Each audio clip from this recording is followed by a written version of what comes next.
Survivor Series prediction. I'm not sure how this show is going to be. I've heard a lot of people are very happy about it, particularly like the Lex man. He's totally happy that the card's different and he wished he got him Survivor Series ticket because it is going to be in his hometown, I think, of Houston, Texas. I'm not sure. He got one for Takeover War Games. He got a ticket for that, but he could not get a ticket for Survivor Series because he didn't go for it. And it's too late now for him to get it. Probably it costs too much. I'm in the camp that I don't know if this will be a good show. It's got a lot of great people on it, but doesn't mean it's going to be a good show, and it could still suck. I'm hoping for an average show. I don't want a sucky one. I want it. If I had to go for either sucky, so sucky it drives you insane, or average, I'll take average. Because I just don't want to see something that bad. Because it could still go bad. And I'm not saying average is good either. That's going to piss a lot of people off too. But let's hope for an average instead of just a crappy show. Now, I am going to tell you who I think and what I think about the card. I'm not going to really give a lot of where they're going to be in the card because I'm not exactly sure. It's still kind of a question how I feel about it. But this is what I think. The first thing I'm going to open with is Endzone Kalisto. I don't care about the match. They destroyed Enzo. They ruined him by letting him have partners and then having a partner. And then they had something great almost 2 months ago. They had Enzo truly hot because he was against every cruiserweight in there. He pissed off every cruiserweight there. He held the title and he was allowed to be prominently featured at the end of the show. That was something 205 Live needed. And now he's just like everybody else. I don't care. Doesn't mean I hate Enzo. He's still a great talker. Not great in the ring. And his eat defeat sucks. But he's still a great, in a sense, a great talker and a good performer. But they should have left him as he was. Who do I think is going to win? Honestly, it doesn't really matter because it's on the kickoff show. Now, I know a lot of people are going to say, dude, you got SmackDown and Raw head to head. They're putting their champions up against each other, 5-on-5. Look, I'm not saying that's great. But you could squeeze the Cruiserweight title onto the main show. You could get rid of the singing part. Remember, they're going to do a halftime thing where they're going to have people singing. Put that on the kickoff show for once. Change things up. And then put the Cruiserweights on there. Give them the spotlight they need. But we're going to get the way it is, and I just find it stupid. Now, Alexa Bliss versus Charlotte. I want to get this done first because I have my thoughts on it. Now, I know a lot of people love Charlotte. And I'm not against Charlotte. She's still a good talent. But like I said in my SmackDown review, and I did say 2007 instead of 2017. I'm sorry about that. She should have came to the roster now.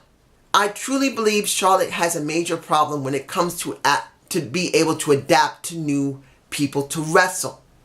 Now, she's not a great talker. A lot of women are not great. We know this. Tamina's not a great talker, but she's not bad all over. There's always something good about someone. And I'm not saying Charlotte is 100% a bad wrestler. But I am saying that if the person she's working with is not very familiar with how she works and her quirks, the match looks sloppy.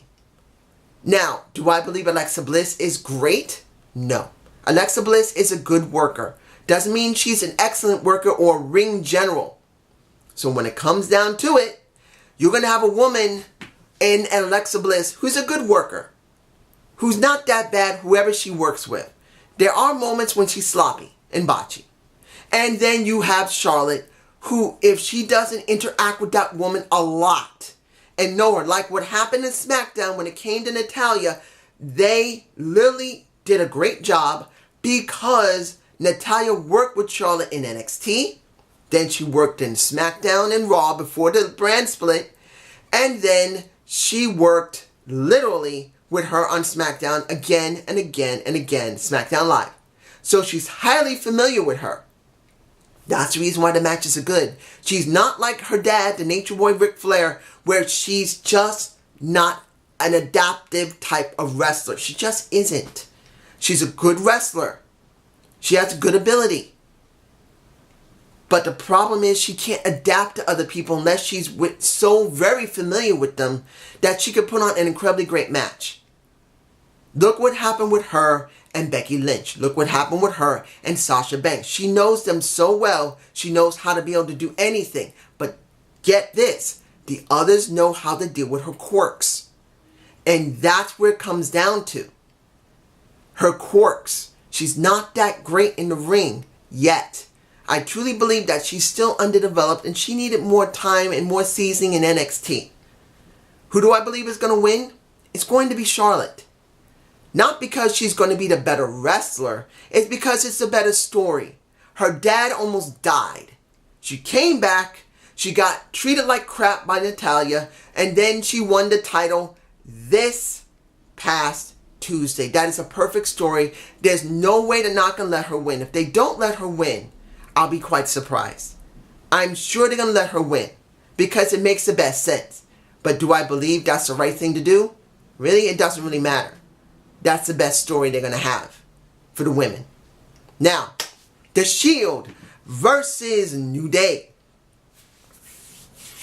This is a hard one to gauge. The Shield and New Day have really not interacted much. And the key of this is that the Shield just got together. They do not want to ruin them right now. People have started to cheer Roman Reigns. And that's what the WWE has been wanting. Because the Shield has been working together, Roman Reigns is now beginning to be liked. So it does not mean they're going to want New Day to win over this. So there's a very good chance. Excuse me. There's a very good chance that New Day is going to job here. There's a very good chance they will. And the worst thing is, I believe they're going to job really heavy. I do not believe New Day is just going to do a basic job match. They're going to job heavily to the Shield. Now, do I believe the match quality is going to be bad? No. I actually believe the match quality is going to be pretty good. Because I think Roman Reigns is the one that's going to be doing most of the heavy work with Biggie Langston. I believe that Biggie Langston and Roman Reigns are going to be in the ring more than the others. That's what I believe people are going to like the most. Because people really like Biggie Langston. And now that the Roman Empire is beginning to get liked, they're going to try and make him the most prominent thing there. So that's what I think about that. And I don't really know where they would put that. Maybe in the middle of the show? Maybe. Now, 5-on-5 women's elimination match. This is a hard one. Now, I've heard people say that Paige is going to be the mystery person that's coming SmackDown Live. Now, that's a possibility. But I'm thinking of another person. Now, I'm sure that's not going to happen.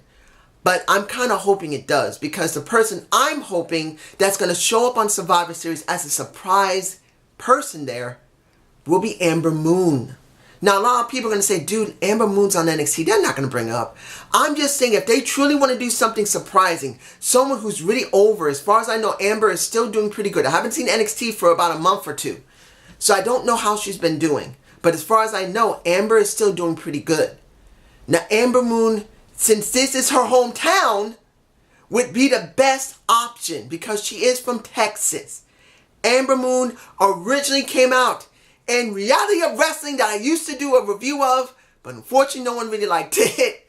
I may go back to it again, but she came out through Reality of Wrestling, Booker T's promotion, then went to NXT. That's where she is now. It actually makes sense to bring her in.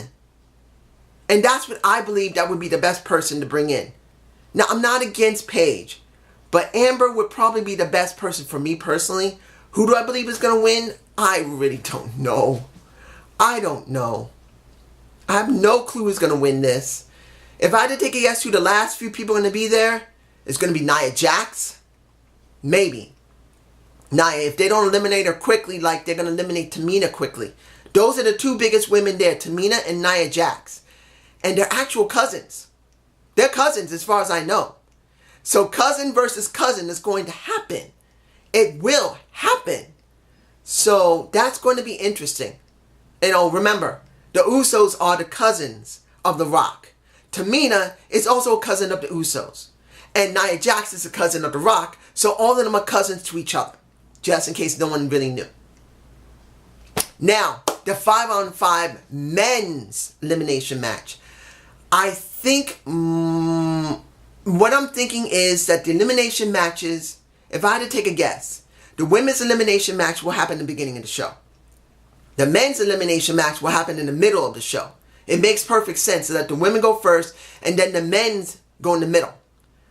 And now that John Cena is going to be on SmackDown Live, this is going to be very interesting what they're willing to do. Because you're going to have Kurt Angle and his team and Shane McMahon and his team. And my feeling is the best option would be Kurt Angle versus Shane McMahon as the last two standing. Now, I know they won't go there, but I really believe this. This is what I believe. You eliminate everybody. Of course, you can say Braun Strowman will probably be the second to last. And he will be eliminated last. Before these two go at it. And I believe that this would be the best thing. Especially for the next night going into Raw for Kurt Angle. Because if he gets beaten by his boss's brother, this is going to make things more interesting. Or if he beats his boss's brother, that will make things more interesting. That's just how I feel about it. I truly believe that the best ending would be that Kurt Angle and Shane McMahon should be the last two standing in that elimination match, one-on-one, and they actually wrestle each other. That would be the best option. Honestly, I don't know who would win. I really don't know who would win. And it would be better if I guess zero. If it isn't what I said, maybe Braun Strowman might be the last one standing. He'll take care of everybody and whatever few people are left with him. Because the only other person that can deal with Braun Strowman in strength maybe will be John Cena.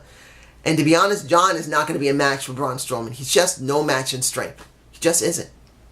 But that's just me. Now, Baron Corgan versus The Miz. I don't care about the match. I'm sorry, I don't.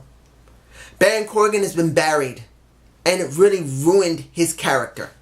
It probably would have been better, the first match that he had with Sin Cara, and this Baron Corgan, he should have just dropped the strap to Sin Cara, and they built Sin Cara from there. That was 3 weeks ago, nearly a month ago, that they had that feud they've been having. And it would have been better that Sin Cara actually be the one to go up against The Miz. It would have been better. And I know that's saying a lot. Because what has Baron Corgan been able to do? What has he accomplished as U.S. champ? He's been having trouble with AJ Styles and he looked like a joke.